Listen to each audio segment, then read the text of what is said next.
গোলাঘাটৰ ঐতিহ্য বিচাৰি বিচাৰি আমি গোলাঘাটৰে ঐতিহ্যপূৰ্ণ এখন ঠাইত উপস্থিত হৈছোঁহি আৰু এইখন হৈছে কছাৰীহাট।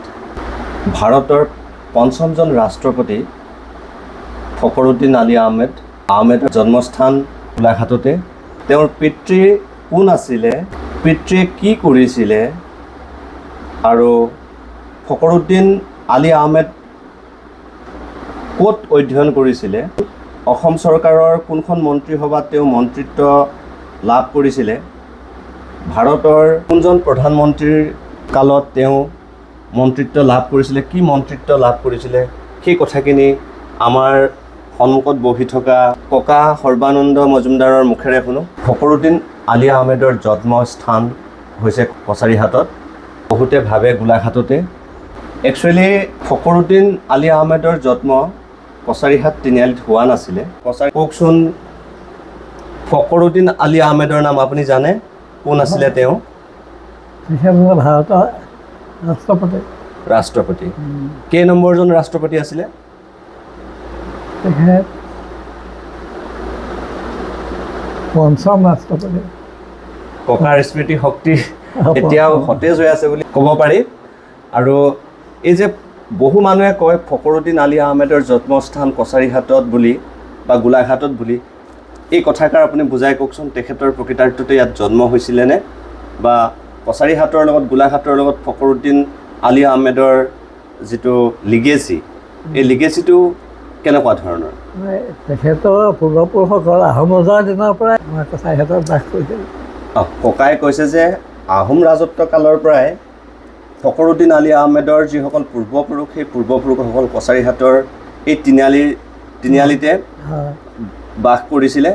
আৰু এই ফখৰুদ্দিন আলী আহমেদৰ দেউতাকৰ নাম কি আছিলে? কৰ্ণেল জাউনুৰ আলী আহমেদ, মানে আৰ্মি ডাক্তৰ আছিলে। মানে ককাৰ অলপ কথাখিনি কওঁতে কেতিয়াবা দাঁতকেইটা নাইকিয়া হৈছে ককাৰ, সেইকাৰণে কথাখিনি অস্পষ্ট এটা হয়। আকৌ এবাৰ কওকচোন, কি বুলি ক'লে? ফখৰুদ্দিন আলী আহমেদৰ দেউতাকৰ নাম কি আছিলে? জাউনুৰ আলী আহমেদ। জানুৰ আলী আহমেদ। গতিকে তেওঁ এজন কৰ্ণেল আছিলে বুলি কৈছে। Army doctor. Army doctor, army বিভাগত ডাক্তৰ কৰিছিলে। আৰু এই জানুৰ আহমেদৰ জন্ম ইয়াতে হৈছিলে, হয়নে বাৰু? গতিকে এই কছাৰীহাটতে তেখেতৰ জন্ম হৈছিলে। আৰু পৰৱৰ্তী সময়ত অৱশ্যে তেওঁ সপৰিয়ালে দিল্লীলৈ গুচি গৈছে। আৰু দিল্লীতেই আমি জানো ফখৰুদ্দিন আলী আহমেদৰ জন্ম হৈছিলে। ফখৰুদ্দিন আলী আহমেদৰ ককাক বা দেউতাকৰ পৰিয়ালৰ কোনোবা পৰিয়ালৰ মানুহ এতিয়াও আছে নেকি ইয়াতে? আপুনি জানে নেকি? বংশৰ মানুহ আছে, সেইটো তিনিআলিত বংশৰ মানুহ আছে। আৰু তাতে যে এটা ফখৰুদ্দিন আলী আহমেদৰ নামত এই ৰাস্তাৰ কাষতে এটা ৱালত কিবা লিখা আছিলে, সেইটো কি হয়? চাইনবোৰ্ড এখন আছিলে। কি লিখা আছিলে তাতে, মনত পেলাওকচোন। ৰাষ্ট্ৰপতি ফখৰুদ্দিন আলী আহমেদৰ স্মৃতিত। হয়, ককাৰ স্মৃতি শক্তি এতিয়াও ভালে আছে। মই কৈছোঁ, বহু কথা তেওঁৰ মনত আছে। আৰু মনত পেলাই কছাৰীহাট তিনিআলিৰ পৰা অলপ যদি পূবলৈ যায়, তেতিয়াহ'লে তাতে এখন ৱাল আছিলে। ৱালখনত এখন ফুলৰ বাগিচা। কৈছোঁৱে আমি যে ককাৰ নেতৃত্বত, সভাপতিত্বতে তাত যিখন ফখৰুদ্দিন আলী আহমেদৰ স্মৃতি সুৰক্ষা সমিতি গঠন হৈছিলে। আৰু সেই সমিতিখনৰ সভাপতি থাকি তেওঁ এখন ফুলৰ বাগিচা তাত নিৰ্মাণ কৰি ফখৰুদ্দিন আলী আহমেদৰ স্মৃতি সুৰক্ষাৰ বাবে প্ৰচেষ্টা চলাইছিলে। আৰু ফখৰুদ্দিন আলী আহমেদৰ মৃত্যু কেতিয়া হৈছিলে? 1997। সম্পূৰ্ণ ককাই স্মৃতি শক্তিৰ আধাৰতে কৈ আছে। ইন্দিৰা গান্ধী প্ৰধানমন্ত্ৰী হৈ থকাৰ সময়ত ফখৰুদ্দিন আলী আহমেদে কি মন্ত্ৰী পদত আছিলে? হয়, তেখেতে আছিলে, কৃষি মন্ত্ৰীহে আছিলে। কৃষি মন্ত্ৰী আছিলে, এগ্ৰিকালচাৰ। আৰু কিবা বেলেগ হেৰিয়াত আছিলে নেকি, মনত পেলাওকচোন। মনত নাই, কিন্তু তেখেতে এগ্ৰিকালচাৰ মিনিষ্টাৰহে আছিলে। এগ্ৰিকালচাৰ মিনিষ্টাৰ, হয়নে? আৰু ফখৰুদ্দিন আলী আহমেদে যে মন্ত্ৰীসভালৈ নিৰ্বাচিত হৈছিলে ক'ৰ পৰা নিৰ্বাচিত হৈছিলে? বৰপেটা লোকসভা সমষ্টি। কিমান চন আছিলে এইটো? না তেখেতে বহুতবাৰ বৰপেটাৰ পৰা ইলেক্টেড হৈছিলে। হয়, ককাই কৈছে যে যদিও জন্ম ফখৰুদ্দিন আলী আহমেদৰ জন্ম দিল্লীত হৈছে আৰু তেখেতৰ দেউতাক এই কছাৰীহাটতেই জন্ম, তেওঁ পুনৰ অসমলৈ ঘূৰি আহি অসমৰ পৰাই ৰাজনীতিত ভাগ লৈছে আৰু বৰপেটা লোকসভা সমষ্টিৰ পৰা তেওঁ নিৰ্বাচিত হৈছিলে।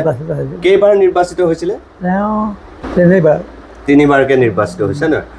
চনবিলাক মনত আছে নেকি? কেতিয়া কেতিয়া নিৰ্বাচিত? প্ৰথম 52, 1952 চন। তাৰপিছত 5 বছৰ পিছত 57, 52ৰ পিছত 57, 57ৰ পিছত 62ত হৈছে। আৰু 66 চনত ইন্দিৰা গান্ধীয়ে চেণ্ট্ৰেললৈ লৈ গ'ল। হয়, ইয়াত তেওঁ ফাইনেন্স মিনিষ্টাৰ আছিলে অসমত বিমলা শইকীয়াৰ লগত। কেন্দ্ৰীয় চৰকাৰৰ এগ্ৰিকালচাৰ মন্ত্ৰীৰ পদত অধিষ্ঠিত হোৱাৰ পূৰ্বতে বিমলা প্ৰসাদ চলিহা যেতিয়া অসমৰ মুখ্যমন্ত্ৰী হৈ আছিলে আৰু সেই সময়খিনিত আমাৰ ফখৰুদ্দিন আলী আহমেদে অসমৰ বিত্তীয় মন্ত্ৰীৰ পদত আছিলে। ককাক আৰু এটা কথা মই মনত পেলাই দিব বিচাৰিছোঁ, যিটো সময়ত গোপীনাথ বৰদলৈদেৱৰ চৰকাৰ গঠন হৈছিলে, কিমান চনত গঠন হৈছিলে? এই স্বাধীনতাৰ লগে লগে 47 চনত স্বাধীন হ'ল যেতিয়া লগে লগে গোপীনাথ বৰদলৈ চিফ মিনিষ্টাৰ হ'ল, হয়নে বাৰু? তো এই গোপীনাথ বৰদলৈৰ মন্ত্ৰিত্বৰ সময়তো ফখৰুদ্দিন আলী আহমেদে কিবা মন্ত্ৰীৰ পদত আছিল নেকি? তেতিয়া নাছিলে। তেখেতে মানে ৰাজ্যৰ ৰাজনীতিলৈ 52 চনতহে আহিছে। 1952 চনত ফখৰুদ্দিন আলী আহমেদ পোনপ্ৰথমবাৰৰ বাবে ৰাজনীতিত অংশগ্ৰহণ কৰিছে আৰু অংশগ্ৰহণ কৰি তেওঁ প্ৰথমবাৰতে জয়ী হৈছে আৰু বৰপেটাৰ পৰা হৈছে। আমাৰ গোপীনাথ বৰদলৈ যিটো মন্ত্ৰীসভাৰ কোনো বিষয় ভাৱত তেওঁ নাছিলে, তেখেত নাছিলে। 1952 চনৰ পাছত চৰকাৰ কাৰ গঠন হৈছিলে? 52 চনৰ পিছত বিষ্ণুৰাম মেধি যেতিয়া গোপীনাথ বৰদলৈ ঢুকাল, তেতিয়া বিষ্ণুৰাম মেধি চিফ মিনিষ্টাৰ হ'ল। গোপীনাথ বৰদলৈ কেতিয়া মানে ঢুকালে?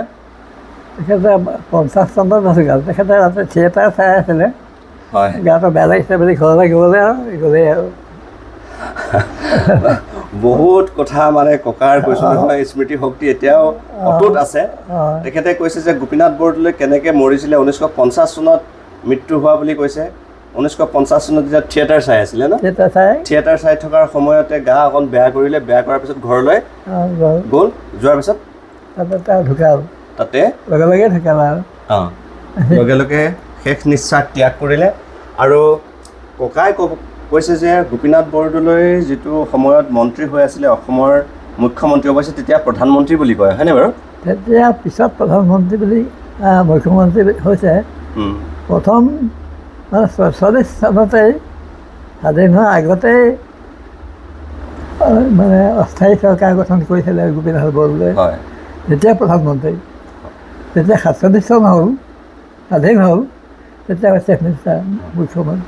আমি জিকে হওক বা বুৰঞ্জীৰ পাততেই হওক আমি পাওঁ যে অসমৰ প্ৰধানমন্ত্ৰী কোন আছিলে বুলি তেনেকৈ প্ৰশ্ন লিখা থাকে ক'ৰবাত, আৰু তেতিয়া এই প্ৰশ্নটোৰ উত্তৰ আমি সদায় কৰোঁ যে গোপীনাথ বৰদলৈ প্ৰথম প্ৰধানমন্ত্ৰী বুলি। ককাৰ জন্ম 1934 চনত, হয়নে বাৰু? 34 চনৰ পৰা 50 চনলৈ কিমান বছৰ হ'ব আপোনাৰ? 16 বছৰ। 34 চনৰ পৰা 50 চনলৈ 16 বছৰ। ককাই পটককৈ কৈছে, আমি কিন্তু ভাবিব লগা হৈছে। তো তেতিয়া ককাৰ বয়স মানে 50 চনত 16 বছৰীয়া এজন ছাত্ৰই হ'ব আৰু তেতিয়া, হয়নে বাৰু? তেতিয়া ক'ত পঢ়ি আছিলে আপুনি? হাইস্কুলত পঢ়ি আছিলোঁ। কোন হাইস্কুলত পঢ়িছিলে? হিন্দী হাইস্কুলত। গোলাঘাট হিন্দী হাইস্কুলত। তেতিয়া আপোনাৰ হেডমাষ্টাৰ কোন আছিলে তাত? হিন্দী হাইস্কুলত তেতিয়া কৃষ্ণ প্ৰসাদ বৰুৱা। সেই সময়ত আৰু এখন গোলাঘাটত খুব ভাল স্কুল এখন আছিলে, আপুনি তাত নপঢ়িলে কিয়? গোলাঘাট চৰকাৰী বেজবৰুৱা গভৰ্ণমেণ্ট হাইস্কুলত নাই মই নপঢ়িলে। মোৰ ইয়াৰ লগৰ দুজনমান, আমাৰ গাঁৱৰ আৰু দুজনমান ল'ৰা হিন্দী স্কুলত ইতিমধ্যে নাম লগাইছিলে। হয়, একেলগে যাব, তাতে খোজকাঢ়িহে যাব লাগিব, খোজকাঢ়ি যাব লাগে। এই কছাৰীহাট আপোনাৰ সেই ঘৰখনৰ পৰা গোলাঘাট টাউনলৈ কিমান দূৰ? থানালৈ প্ৰায় 4 কিলোমিটাৰ। গতিকে এই 4 কিলোমিটাৰ হেনৰি স্কুললৈ আৰু 1 কিলোমিটাৰ, 4.5। এই 4.5 কিলোমিটাৰ বাট ককাই কি কৰিছিলে? খোজকাঢ়িয়ে স্কুললৈ অহা যোৱা কৰিব লগা হৈছিলে। যেন হওক, ফখৰুদ্দিন আলি আহমেদৰ ৰাজনীতিৰ পৰিক্ৰমা হয়নে বাৰু? ৰাজনৈতিক পৰিক্ৰমা কোনজন মুখ্যমন্ত্ৰীৰ পৰা আৰম্ভ হৈছিলে? তেখেতে 52 চন 52 চনত বিষ্ণুৰাম মেধি বিষ্ণুৰাম মেধিৰ সময়ৰ পৰাই ফখৰুদ্দিন আলি আহমেদে তেওঁৰ ৰাজনৈতিক জীৱনৰ পাতনি মেলিছিলে। আচ্ছা, ফখৰুদ্দিন আলি আহমেদে কেতিয়াবা গোলাঘাট বা আমাৰ উজনি অসমৰ পৰা নিৰ্বাচনত প্ৰতিনিধিত্ব আগবঢ়াইছিলে নেকি? নাই, কেতিয়াও নাই ন? কোনোদিন কণ্টেষ্ট কৰা নাছিলে, তাতে বৰপেটাতে কৰিলে আৰু। আমি ককাৰ পৰা জানিম আৰু দুটামান বৰ দৰকাৰী কথা। এনেকুৱা বয়সৰ মানুহ বৰ্তমান পাবলৈ নাই, 90 বছৰলৈকে সবল সতেজৰ দৰে হৈ আছে। ককা, আপুনি কওকচোন যে ফখৰুদ্দিন আলি আহমেদে কেতিয়া আৰু কেনেকৈ ৰাষ্ট্ৰপতিৰ দৰে সেই গধুৰ ভাৰতৰ প্ৰধান দায়িত্ব, এই দায়িত্বত কেতিয়া কেনেকৈ গ'ল? প্ৰথমতে তেখেতে ইংলেণ্ডৰ পৰা বেৰিষ্টাৰী পাছ কৰি গুৱাহাটীত প্ৰেক্টিছ কৰিছিলে। তাৰপিছত তেখেতে দিল্লীলৈ গ'ল, দিল্লীত প্ৰেক্টিছ আৰম্ভ কৰিলে। এই দিল্লীত প্ৰেক্টিছ কৰিলে আৰম্ভ কৰাৰ পৰাই তেখেতে ৰাজনীতিৰ লগত জড়িত হৈ ৰাষ্ট্ৰীয় ৰাজনীতিৰ লগত জড়িত হয়। গতিকে ককাৰ সেই কথাখিনি সুস্পষ্টকৈ কৈছে। আৰু লগত ফখৰুদ্দিন আলি আহমেদে পাকিস্তানৰ লাহোৰতো প্ৰেক্টিছ কৰিছিলে নেকি? সেইটো মই নাজানো। এইটো নাজানে ন? তো আমি যাই নহওক, এইটো আমি পঢ়িব পাইছোঁ বাৰু যে লাহোৰতো তেওঁ বেৰিষ্টাৰ কৰি অহাৰ পাছত লাহোৰতো অনুশীলন আৰম্ভ কৰিছিলে। তেওঁ মানে পূৰা কংগ্ৰেছৰ মানুহ আছিলে, মুছলিম লীগক তেওঁ সমৰ্থন কৰা নাছিলে, বিৰোধিতাই কৰিছিলে। ফখৰুদ্দিন আলি আহমেদ এজন হাড়ে হিমজুৱে ভাৰতীয় আছিল আৰু তেওঁ কংগ্ৰেছী নেতা আছিলে। কংগ্ৰেছী নেতা আছিলে যদিও তেওঁ কোনো কালে মুছলিম লীগৰ সমৰ্থন কৰা নাছিলে। এয়া ককাৰ কথা। আৰু তেওঁ ৰাষ্ট্ৰপতিৰ শাসনকালত কিমান দিন থাকিলে? ৰাষ্ট্ৰপতি হৈছে 1974। পিছত তেখেতৰ মৃত্যু হ'ল 77 চনৰ ফেব্ৰুৱাৰীত। তেখেতে ফুৰিবলৈ গৈছিলে এইফালে মালয়েছিয়া, ছিংগাপুৰ গৈছিলে, ফুৰিবলৈ যাওঁতে তেখেতৰ খুব কষ্ট হ'ল, বহুতো খটখটে দীঘলীয়া, তেখেতে বগাবলগীয়া হ'ল। যেনে তেনে আহি পালেহি দিল্লী। তেখেতে পিছদিনাখনেই ঢুকাল, দিল্লী পোৱাৰ পিছদিনাখনেই ঢুকাল। মালয়েছিয়াৰ পৰা ভাৰতলৈ ঘূৰি আহি দিল্লী পোৱাৰ লগে লগে মৃত্যু হৈছিলে। যেতিয়া মৃত্যু হৈছিলে তেতিয়া আপোনালোকে কি কৰিছিলে? আমি স্কুলত আছিলোঁ, আমি গম পায়ে মানে ক্লাছ কেঞ্চেল কৰি ছাত্ৰ ছাত্ৰীসকলক লগ লৈ আমি এটা শোক সভা পাতিছিলোঁ। আৰু ওচৰৰ কছাৰীহাটৰ গাৰ্জেনবিলাকো আহিছিলে। তেখেতৰ মৃত্যু গম পাই ওচৰৰ মানুহখিনিও আহিছিলে আমাৰ স্কুললৈ। আহি আমি একেলগে শোক সভা পাতিছিলোঁ। স্কুল কলেজে বন্ধ হৈছিলে নে আৰু অন্যান্য বন্ধও হৈছিলে? দোকান পোহাৰ বৰ হৈছিলে কছাৰীহাটৰ।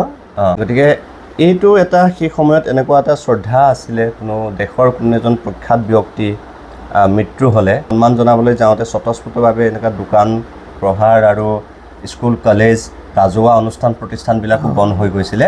এই সময়ত কছাৰীহাটৰ যিটো তেওঁলোকৰ পৰিয়াল বা বংশধৰ যিসকল লোক আছিলে, এই লোকসকলে ফখৰুদ্দিন আলি আহমেদৰ মৃত্যুৰ সময়ত যিটো নিয়ম কৰিব লাগে, ধৰক মানুহ মৰিলে যেনেকুৱা ধৰণৰ নিয়ম নীতিৰ মাজত থাকিব লাগে, তেনেকুৱা ধৰণৰ নিয়ম নীতি কৰা আপোনাৰ মনত পৰে নেকি? তেওঁলোকে মছজিদতহে কৰিছে সেইটো। এই যিটো পকা মছজিদ এটা আছে, হয়, এইটো যে অকণমান কিবা ডাঙৰ মছজিদ এটা পায়, সেই মছজিদটোতে তেওঁলোকে এই ধৰ্মীয় নীতি নিয়ম পালন কৰিছিলে, তাতে গোট খাই পেলাই কৰিছিলে। হয়, আহমেদৰ মৃত্যুত এই কছাৰীহাটবাসীৰ লোকে সমবেদনা জনোৱাৰ লগতে তেওঁলোকৰ যিটো বংশ পৰিয়াল আছিলে, সেই বংশ পৰিয়ালৰ লোকসকলেও ইয়াতে কৰণীয় যিখিনি ৰীতি নীতি আছিলে সেইখিনিও পালন কৰা বুলি ককাই জানিব দিছে। আপুনি মানে দেখি পাইছে আৰু নহয় জানো সেইখিনি পালন কৰা? আপোনাৰ এই কছাৰীহাটবাসী ৰাইজে ফখৰুদ্দিন আলি আহমেদৰ স্মৃতি সুৰক্ষাৰ বাবে কিবা প্ৰচেষ্টা লৈছিলে নেকি? তেখেত জীৱিত থাকোঁতেই ৰাষ্ট্ৰপতি হৈ থাকোঁতে চেষ্টা কৰিছিলে। জীৱিত থাকে। সেইটোমানে চৰকাৰ শৰৎ মিনিষ্টাৰ আছিল। শৰৎ সিংহ। তেখেতে এটা কলেজ ফকৰুদ্দিন আলি আহমেদৰ নামত প্ৰতিষ্ঠা কৰিবৰ কাৰণে চেষ্টা কৰিছিলে। ক'ত এইটো কলেজটো ক'ত প্ৰতিষ্ঠা কৰিছে? মানে ইয়াতে আমাক জেগা উলিয়াই দিবলৈ কৈছিলে। অঁ আমি তেনেকৈ জেগা চাই ঠিক ঠাক কৰিছিলোঁ।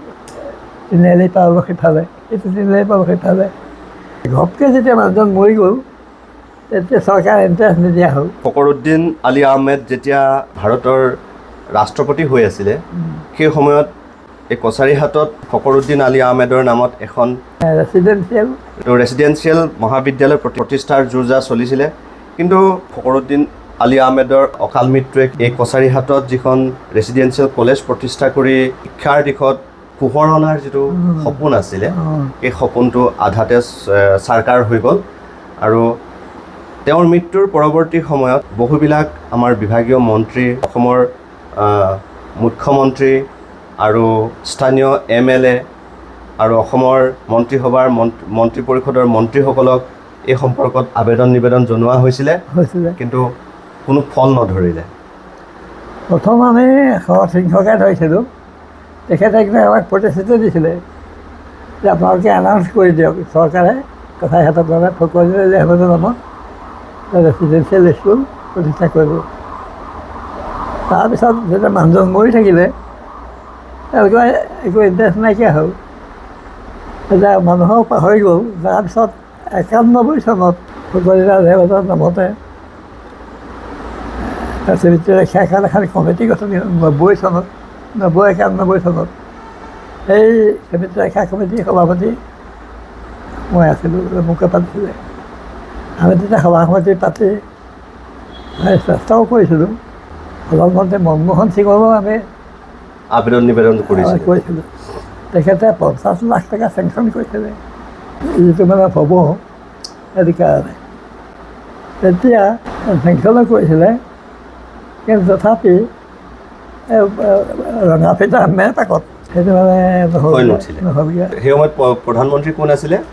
এতিয়া মানে কেইবাজনো চেঞ্জ হৈছে, VP সিং এনেকৈ। মনমোহন সিঙৰ প্ৰধানমন্ত্ৰীৰ সময়ত, মনমোহন সিঙে যেতিয়া ভাৰতৰ প্ৰধানমন্ত্ৰী হৈ আছিলে, সেই সময়ত 50 লাখ টকাৰ এখন চেক আপোনালোকৰ কমিটিলৈ পঠিয়াইছিলে। আপোনালোকে পাইছিলে চেকখন? চেকখনৰ পইচা নোসোমালে? কি হ'লগৈ চেকখন পিছত? চেকখন মানে এই গুৱাহাটীৰ অফিচবিলাকেই কবলাক কৰি দিলে। সিহঁতি একো কামকে নকৰিলে। অফিচ ছ'চিয়েল ৱেলফেয়াৰ চেংচন হোৱা পইচাটোতো এইটো এনেকৈ হেৰি কৰিব পাৰে জানো, নাইকিয়া কৰিব পাৰে জানো? প্ৰধানমন্ত্ৰীয়ে চেংচন কৰা টকাটো অফিচত নাইকিয়া কৰি দিলে।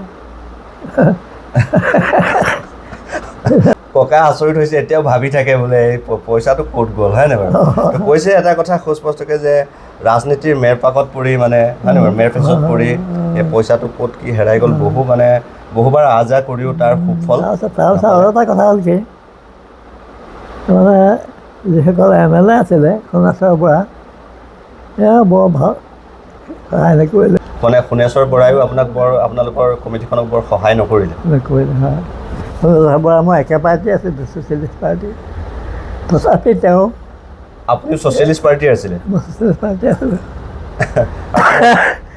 তথাপি তেওঁ একে পাৰ্টি হ'লেও তেওঁ এইটো বিষয়ত ফকৰুদ্দিন আলি আহমেদৰ চিমিট্ৰি ৰক্ষাত তেওঁ অকণো সহায় নকৰিলে। মন্ত্ৰী হৈছিলে নেকি তেওঁ? মন্ত্ৰী তেখেতে গোলাপ বৰবৰা কেবিনেটত 78 চনত মন্ত্ৰী হৈছিলে। বেছিদিন নিটিকিলে, 2-3 বছৰহে থাকিলে। গতিকে ককাই কৈছে যে তেখেতৰ মানে আমাৰ সোণেশ্বৰ বৰা যিটো ছ'চিয়েলিষ্ট পাৰ্টিৰ পৰা বিধানসভালৈ নিৰ্বাচিত হৈছিলে, আৰু ককাও এজন ছ'চিয়েলিষ্ট পাৰ্টিৰে লোক আছিলে বুলি কৈছে।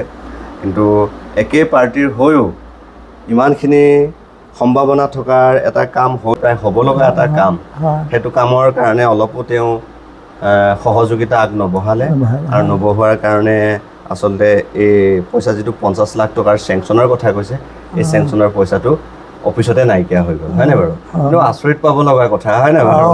এই 50 লাখ টকা ক'ত নাইকিয়া হৈ গ'ল, সেইটো আজিলৈকে আৰু মুহূৰ্ত নোলালে। তেতিয়া গোলাপ বৰুৱা কেবিনেটৰ শিক্ষামন্ত্ৰী আছিল লক্ষ্মণধৰ চৌধুৰী। আমি তেওঁক গোলাঘাট চাইকেল হাউচত লগ ধৰিছিলোঁ কথাইহাট বা ডেলিগেট গৈ। হয়, তেওঁ প্ৰতিশ্ৰুতি দিছিলে হ'ব বুলি, পিছদিনাখন নহ'ল। লক্ষ্মণধৰ চৌধুৰী মোৰ একে পাৰ্টি, মোৰ ছ'চিয়েলিষ্ট পাৰ্টিৰ। কিন্তু তেওঁ চেষ্টা কৰিছিল ইয়াৰ লোকেল মানুহে বোধ কৰোঁ নাইকিয়া কৰি দিলে বস্তুটো। আচ্ছা, স্মৃতি সুৰক্ষা সমিতি যিখন আছিলে, এই কমিটিয়ে যি মহান পদক্ষেপ লৈছিলে, এই পদক্ষেপটো হৈ নুঠাৰ মূলতে আমাৰ স্থানীয় মানুহৰে হাত আছে বুলি আমি সেই সময়ৰ যিসকল লোক আছিলে, হয়নে বাৰু, আগশাৰীৰ যিসকল লোক আছিলে সেইসকলৰে হাত আছে বুলি আপুনি ক'ব বিচাৰিছে, হয়নে বাৰু? ফখৰুদ্দিন আলি আহমেদৰ ককাকৰ যিটুকুৰা ঠাইত বা দেউতাকৰ যিটুকুৰা ঠাইত জন্ম হৈছিলে, এই ঠাইটুকুৰা সংৰক্ষিত হৈ আছিলে, হয়নে বাৰু? ঘৰ চৰ আছে এতিয়াও? আচলতে বস্তু এজন মানুহ আছে কমাবধাৰ। আমি স্মৃতি ৰক্ষা কমিটিয়ে তেওঁৰ পৰা সেই মাটি টুকুৰা আমি লৈ ল'লোঁ, ডনেট কৰিলে মাটি টুকুৰা কমাবধাৰ মানুহ এজনে। কিন্তু আপুনি এতিয়া গম পাইছেনে যিটুকুৰা মাটিত ৱালত যে ফখৰুদ্দিন আলি আহমেদৰ নাম লিখা আছিলে, সেই ৱালখন এতিয়া ভাঙি পেলোৱা হ'ল? আপুনি গম নাপায় ন? মই বহুত দিন যোৱা নাই, মই একো গম নাপাওঁ, মোক কোনো কোৱাও নাই। এইটো ভাঙি পেলালে এতিয়া, মানে ৰাস্তা বনাবৰ কাৰণে ৰাস্তা বহল কৰিছে। তাত একো এটা চিন মুকাম নাই আৰু। এয়াই যে ফখৰুদ্দিন আলি আহমেদৰ স্মৃতি সুৰক্ষাৰ বাবে কছাৰীহাটবাসী ৰাইজে কিবা এটা যে প্ৰচেষ্টা চলাইছিলে, সেইটো নাইকিয়া হ'ল।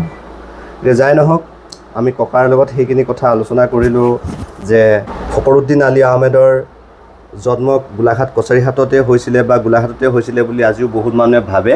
কিন্তু আচল কথাটো হ'ল ফখৰুদ্দিন আলি আহমেদৰ জন্ম গোলাঘাটত হোৱা নাছিলে। তেওঁৰ জন্ম দেউতাক কৰ্মসূত্ৰে দিল্লীলৈ গুচি যোৱাৰ বাবে দিল্লীতেই ফখৰুদ্দিন আলি আহমেদৰ জন্ম হৈছিলে। আৰু তেওঁ এজন যথেষ্ট ব্ৰিলিয়াণ্ট ষ্টুডেণ্ট আছিলে। লণ্ডনৰ অক্সফৰ্ডত পঢ়িছিলে, অধ্যয়ন কৰিছিলে। লণ্ডন অক্সফৰ্ডৰ পৰা তেওঁ বেৰিষ্টাৰ পাছ কৰি আহি পোনপ্ৰথমে দিল্লীতে ওকালতি আৰম্ভ কৰিছিলে। দিল্লীৰ পৰা অসমলৈ আহিলে, গুৱাহাটীত ওকালতি আৰম্ভ কৰিলে। আৰু একেধৰণে তেওঁ অসমৰ বৰপেটাৰ পৰা ৰাজনীতিৰ ক্ষেত্ৰখনলৈ লাহে লাহে ধাৱমান হ'ল আৰু পৰৱৰ্তী সময়ত এটা সুদীৰ্ঘ সময় ৰাজনীতিত থাকিলে। আৰু ককাই কৈছে গোপীনাথ বৰদলৈৰ সময়ৰ পৰা ধৰি বিষ্ণুৰাম মেধি, শৰৎ সিংহ, সেইসকল লোক যেতিয়া মুখ্যমন্ত্ৰী হৈ আছিলে, তেওঁলোকৰ মন্ত্ৰীসভাত যথেষ্ট দক্ষতাৰে কাম কৰিছিলে আৰু মন্ত্ৰিত্ব পদ লাভ কৰিছিলে। আৰু 1974 পৰা 76 চনলৈ যিটো আমাৰ ভাৰতৰ সেই সময়ৰ প্ৰধানমন্ত্ৰী ইন্দিৰা গান্ধীৰ মন্ত্ৰীসভাৰো এজন কৃষি মন্ত্ৰী হিচাপে পদত অধিষ্ঠিত আছিলে। আৰু সেই সময়খিনিতে 1974 চনৰ পৰা 77 চনলৈ তেওঁ ভাৰতৰ ৰাষ্ট্ৰপতিৰ দৰে গধুৰ দায়িত্বত থাকি জনসেৱা আগবঢ়াইছিলে। আৰু সেইজন মহান ব্যক্তিৰ যদিও জন্ম দিল্লীত হৈছিলে, কিন্তু তেওঁৰ দেউতাকৰ জন্ম, ককাকৰ জন্ম গোলাঘাটৰ এই কছাৰীহাটতে হৈছিলে। আৰু সেইকাৰণে আমি ফখৰুদ্দিন আলি আহমেদ বা ভাৰতৰ পঞ্চমজন ৰাষ্ট্ৰপতি আমাৰ গোলাঘাটৰ বুলি, অসমৰ বুলি আজিও গৌৰৱবোধ কৰি আহিছোঁ। কাৰণ ফখৰুদ্দিন আলি আহমেদৰ পাছত দ্বিতীয়জন অসমৰ ৰাষ্ট্ৰপতি আজিলৈকে হোৱা নাই। বন্ধুসকল, ইমানখিনি কথা আমি অৱগত হ'ব পাৰিলোঁ, তাৰ বাবে ককাক আমি ধন্যবাদ জনাইছোঁ। এইজনে হৈছে ককা, 90 বছৰীয়া ককা সৰ্বানন্দ মজুমদাৰ, কছাৰীহাট হাইস্কুলৰ প্ৰাক্তন প্ৰধান শিক্ষক আছিলে। আৰু তেখেতে 1994 চনত কছাৰীহাট উচ্চ মাধ্যমিক বিদ্যালয়ৰ পৰা প্ৰধান শিক্ষকৰ পদৰ পৰা অৱসৰ গ্ৰহণ কৰিছিলে। আৰু ককা ধন্যবাদ। ধন্যবাদ।